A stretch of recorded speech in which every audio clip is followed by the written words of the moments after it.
Dada, kikubwa tu mimi nishakupatia taarifa kwa jambo lolote litakaloendelea kwangu. Kama sio ukaniuliza, wala usihangaike kunitafuta. Mimi nipo lazima kutoa uhai wangu kwa ajili ya Umiko. Nipo lazima kufanya chochote kwa ajili yake. Wewe naona wazima wataka kupanda kichwani.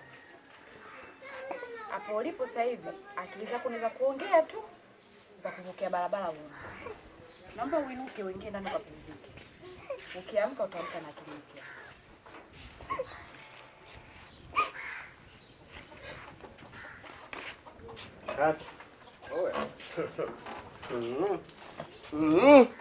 Diamond, acha vita ianze. Washa moto, washa moto. Kwa yule. Kwa yule. Ash baju.